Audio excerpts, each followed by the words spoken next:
Hello, my Grots and Gits. Welcome. Today, this is the Asked For Orc competitive list. I went through a big breakdown of my current Custodes list, which actually has changed a little, so maybe I'll need to do an update here in the future. But what we're going to break down is what are the things that the orcs can do, what are the things that my orcs want to do, right? Because it's a very flexible army, so we have to be able to define what it's supposed to do, what it can do, and how it's going to accomplish that goal. I'm then going to go ahead and break down the entire list that I've made using the matrix that I developed in my How to Build a 10th Edition Army list, or How to Build a 10th Edition Army video. And we'll link that in the comments if you guys, or in the description if you guys haven't already checked that video out. You should. It's really going to help you in your development of making a good army list. And then actually I'm going to go on to talk about what armies does it counter, what armies counters it. And then finally, we'll show you on TTS view exactly how you're going to move them up the board. Because I know that's a really big question I get all the time is exactly, well, okay, I have this cool army, but how the heck do I actually use it? And then how do I deploy it? People get very, very confused by deployment. And I understand that because deployment is challenging. So I'm going to go ahead and show you on the TTS view towards the end. So don't leave early. Exactly how you're probably going to want to deploy these guys and how you're going to want to move them up the tabletop. So with all of that out of the way, let's get right into the orcs. All right, so first of all, what is going to be the main goal of my orcs list? And in all reality, we have three options, okay? You have kill everything, and that is like you're trying to table your opponent. You can choose never die, which is, hey, I'm just going to win on primary. My opponent can't kill me. That's like the Necron approach or the Custodia approach, kind of, if you will. And then I'm going to have pure mission play. And this is going to be involving, you're going to constantly be screening your opponents. You're going to be move blocking them. You're going to be making sure that they can't score while you're scoring. So even if they're killing you, you're still scoring all the points and they're scoring nothing. So those are really the three main goals that armies should have when they're being developed. And for my orcs army, my first mission that I've chosen is I'm going to score the mission. I'm actually going to play the mission, and then my second main goal is I'm going to table my opponent. I know, and I understand that orcs are going to die. It's just how it is. I'm not going to build into, hey, this is a pure tanky, I'm never going to die build. Even though, surprising to some, orcs actually have a little, well, not even a little, like a lot of toughness in this edition. So perhaps they actually could play into that a little bit, and I'll be interested to see some of the lists that are developed as 10th edition goes forward. But for right now, I'm going to score points, and I'm going to try to kill my opponent. Those are my two goals with the army.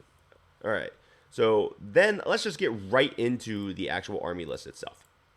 All right, so I did the exact same thing that I did in my How to Build an Army list. I actually wrote up like a rough draft of the army that I wanted to see, and then I filled out all the roles that I had, all the roles that are missing, and I swapped and replaced. So really go check out that list, that video, if you want to learn how to like actually make a good list.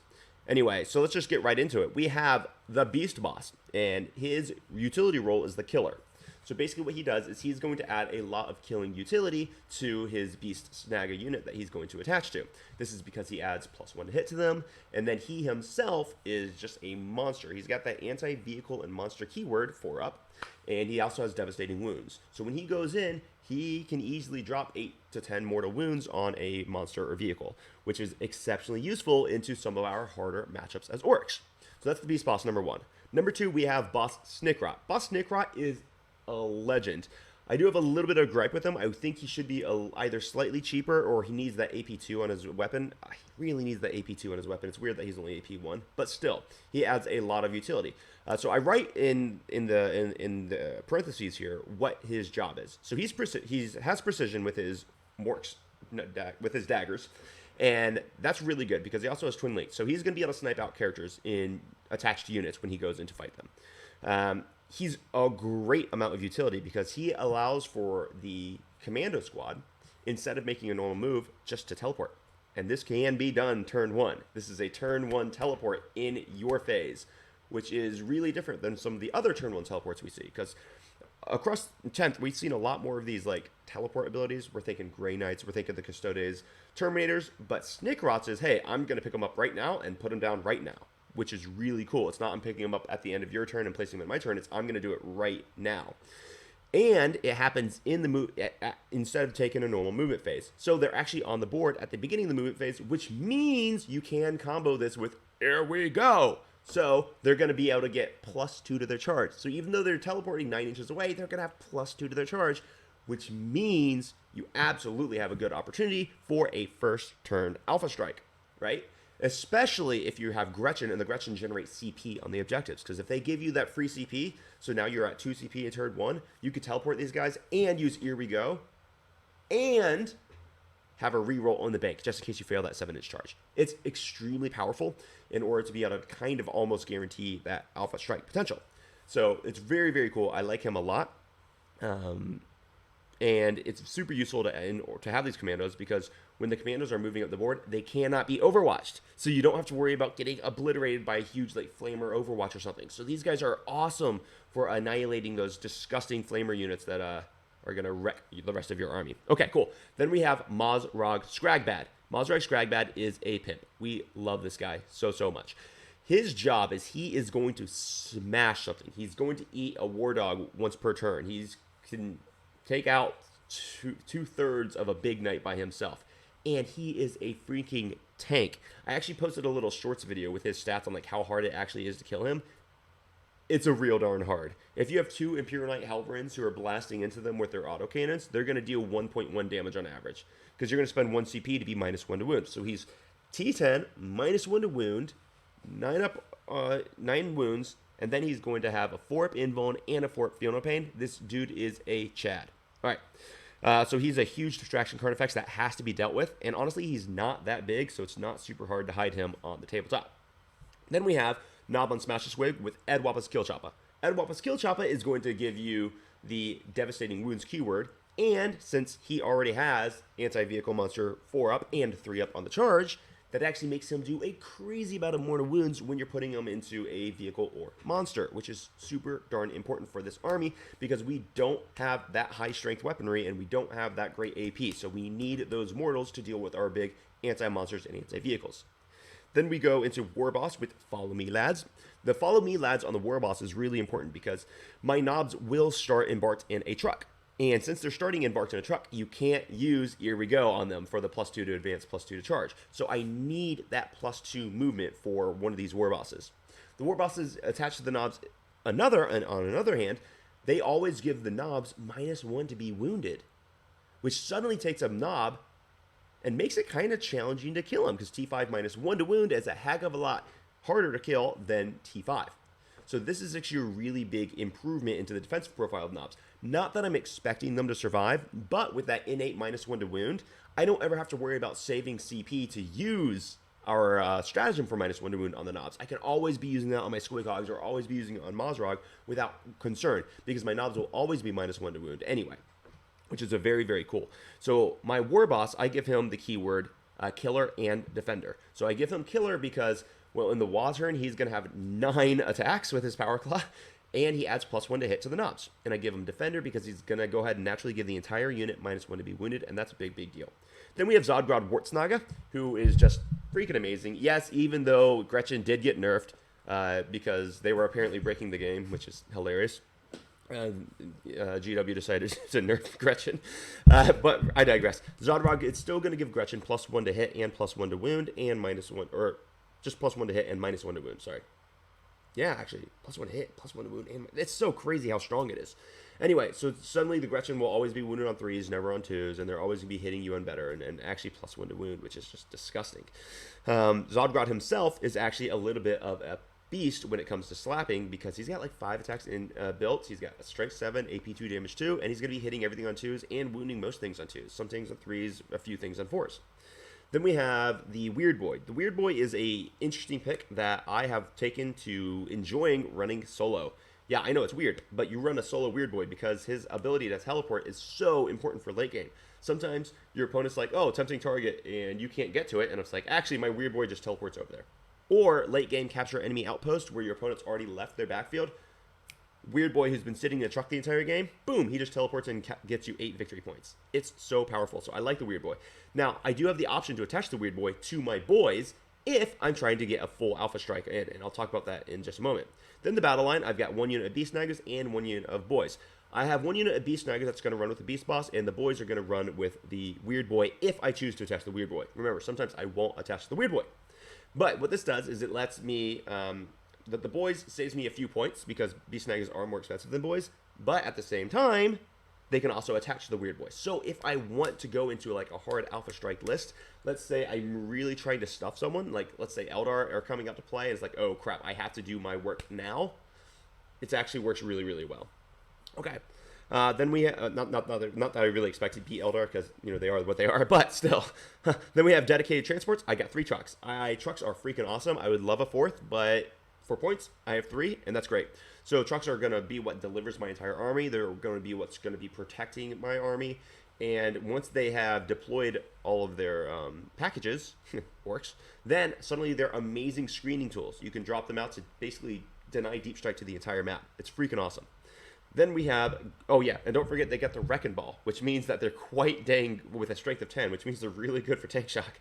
All right, then we have Gretchen for 10. I've got only 10 Gretchen in this list. I would like another 10, but I'm not sure where to get the other 10. So for now, I have 10.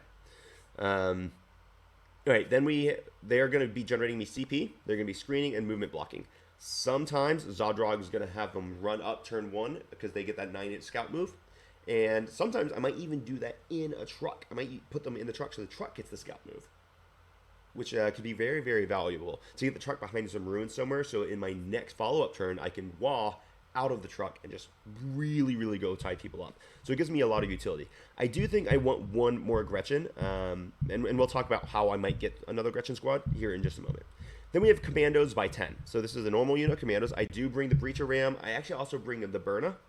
Because I think the burner is quite useful at times. And I don't bring the burner. I'm bringing the rocket launcher, and that's just because the rocket launcher is actually pretty good now, since it's just a ballistic skill 5 and heavy was changed. You're still hitting on 5, and a rocket launcher has the potential to really ruin a Terminator's day. So yeah, I bring a rocket launcher now.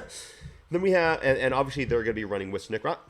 Then we have 2x5 knobs with Power Claws, always Power Claws, and they are my damage dealers. They're going to be running in and they're going to be slapping things really, really hard with those war bosses, and they actually move kind of fast because they'll always be disembarking from the truck, and the truck's going to move up, and then in my turn 2 I'll wah, or turn 3 I'll wah, and they get to advance out of the truck. They actually get to where I need them to go.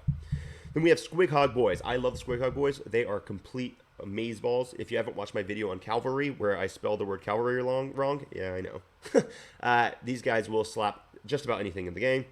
They do have that so important anti-vehicle monster 4-up keyword, which is really important. And obviously they're running with the Noblesse Master Squig.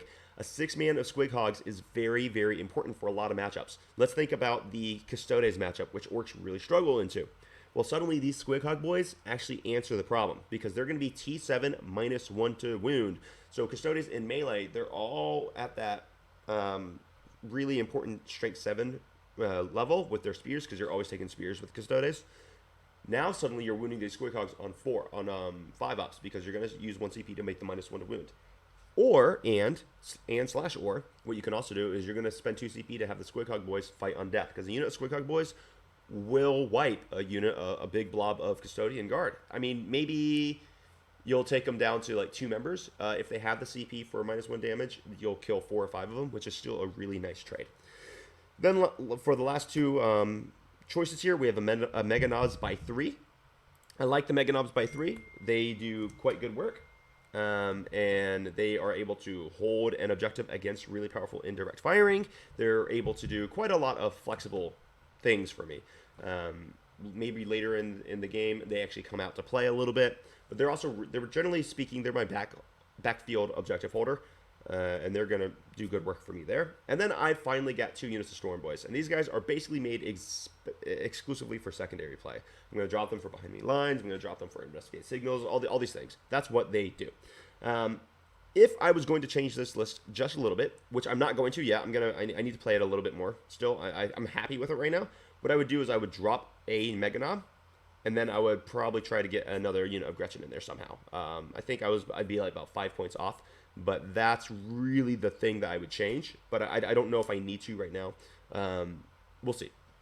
So let's talk about some of the matchups here. So what armies does this play really well into, and what armies does this play pretty darn badly into? Well, basically it plays well into everything, with the exclusions of Thousand Suns, Chaos Knights, and Imperial Knights. I still have play into Imperial Knights and Chaos Knights. However, Chaos Knights are real dang strong. Everyone's sleeping on them. So those are armies it's going to struggle into. Thousand Suns are just real good. Them being able to teleport and them being able to teleport the unit of Terminators, and then them being able to drop Doom Bolts everywhere. Magnus is a problem. It's like it's a bit of an issue list for the Orcs. The Orcs, however, have really good play, and so basically everyone else. Custodes, actually, everyone is talking about how Custodes are a terrible matchup, and they're not. They're not a terrible matchup for Orcs. They're not a great matchup for Orcs, but they're not a terrible matchup for Orcs. Orcs have everything they need to be able to handle the Custodes matchup, although I would give the edge to the Custodes. But as far as the normal matchup of Custodes to Orcs, this Orc list actually does really well to Custodes. And, you know, Custodes is my other army, so I was hyper aware while I was making this list. How would I actually want to counter this? What would cause me problems? Yeah, so basically what happens here is we've got fantastic board presence. We have really high toughness everywhere, and everything's got -1 to wound because both units of knobs have it inbuilt. I'm always going to be having a Artist Nails in the bank for Mazrog or for the Squighog boys. And then so it's just, there's tons of bad targets for your enemy to want to focus. There's just so many bad targets. You don't want to actually focus on any unit here, which is really dang annoying. Super, super annoying. It's just very frustrating for people. So that's kind of what I wanted to do. I wanted to be like, all right, well, are you going to shoot the Squighog boys, which are going to be a T7, 4-up armor, in cover with a 5-up feel no pain, and they'll be -1 to wound, and they have 3 wounds each? That's a really crappy target to really focus into. So I wanted to give them bad options. I can disrupt the army really well. I have the ability to really hard alpha strike. If I want, I can get Zodrog's unit up into combat turn 1 because they do have that 9-inch scout move. And I can drop them in the truck. 9-inch scout move, disembark 3 inches, move their normal move, and then charge. Like turn 1, they're moving 18 inches without a wah, which is pretty freaking great. And listen, if it's 16 inches instead of 18, come on. Anyway, the bricks, and then I also have Snikra and his commandos, and they get to do that turn 1 teleport for a 7-inch deep strike charge, essentially, in turn 1, if you use the Eerie Ghost stratagem. It's very, very disruptive. Then I could also attach my Weird Boy to the boys and have them basically do the same thing, because they can also teleport turn 1, although that would be for a 9-inch charge. So that one's not very, very reliable. But this army actually has quite good potential for alpha strikes, which is very, very important. Against certain matchups. Like if it's against GSC or for something, I actually always like to just stuff GSC turn 1 if possible. Because once you kill them in that first turn, it actually does cause them a lot of problems, especially now with the way that they have to return from the ambush blips, and they have to return within like this huge, tight 3-inch ball because they have to be wholly within 3 inches of those objective markers. Holy crap, that was a nerf. All right. So then I also have plenty of deep strikes just for grabbing secondaries. Objective play, you know, Snickrock can do that. Weird Boy can do that. Both of my Storm Boys can do it. There's a lot. Yeah, and that's basically how the army operates. So this next part isn't going to take too long. I'm just going to drop to TTS real fast, and I'm going to show you guys how I would want to deploy and why I would want to deploy in this manner. So let's just go into it. All right, so I set up a TTS table here, and what I did is I drew some lines for you. So deployment is always pretty challenging, right? But this is a pretty standard GW terrain map right here. And what I wanted to show you is exactly how much I can hide my entire army. So I drew some lines. This truck right here is perfectly safe from this direction. You can't shoot him here. The only place you can shoot him from is right here. So basically you're forcing your opponent to deploy here if he wants to kill this truck with the payload. And this truck is probably going to have one of the lesser important payloads for me. It's going to have probably the Beast Snaggers in it. Then you can see this line right here that I drew. It stops at the, whatever you call this thing. This is going to be the little wing of the building. It passes all the way through. So if you do want to get there, you're going to have to be here.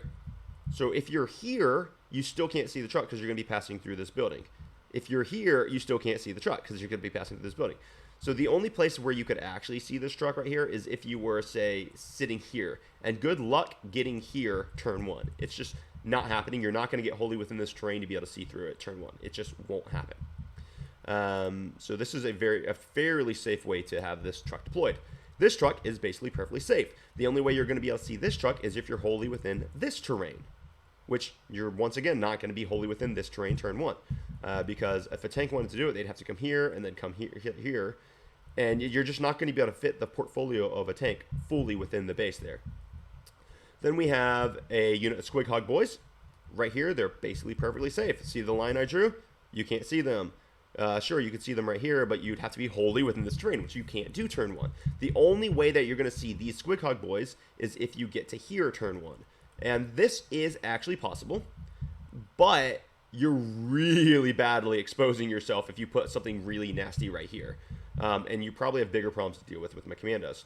Now, if I go first, I have the ability to have Boss Snickrot just kind of hang out here, hold the objective, do a normal move. They don't even need to teleport, or to teleport if I need them to teleport.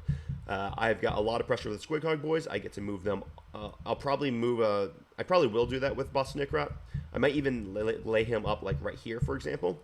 And then I might run the Squidcog boys right up here in order to keep them perfectly safe and hidden. So for a turn 2 wah. The trucks get to move on up. Say this truck, once these Squidcog moves, I might end up moving this truck here. Let me just turn this off. And this would contain all of the knobs. So with a 3-inch disembark, +2 to move for follow me lads. That's going to be, let's see, 8 inches, +3 is 11, +3 for the advance. So that's going to be a 14 inches. So the knobs are going to get to move 14 inches, basically out of this truck turn 2. So I have set myself up for a beautiful turn 2 wall just with this deployment. So this is how I like you guys to actually think about your deployments. Make it so that, yes, your opponent, no matter what, your opponent's going to be able to see something, but give them a really bad choice. Make them put their devastating firepower on this side to kill a truck that you don't care about. Make them move something nasty up here, which would just exposes them to your entire army. Go ahead, do it. Especially since this is T7 -1 to wound, you could handle most individual platforms. That doesn't mean every individual firing platform, but you could handle most individual firing platforms with that. So yeah, make your opponent make bad decisions. That's what I suggest on deployment for armies such as this. Well, anyway, everyone, this was awesome. I really appreciate your time. I hope you found this really valuable. I'll be going through, I'm actually starting a series now where I'm going to start actually fixing lists for some people in the Discord. That's also going to be a service that I'll be offering in my upcoming launch on my Patreon. But until then, if you guys enjoy this content, please hit the like and subscribe button, share this with your friends as we learn to really improve our tactical awareness in the game of Warhammer 40,000. Remember, we go primarily over our Orc and Custodian tactics on this, but we talk about tactics for everything, just like what we did with our How to Beat GSC video a few days ago. So until next time, everyone, I love you and appreciate you. Have a great day.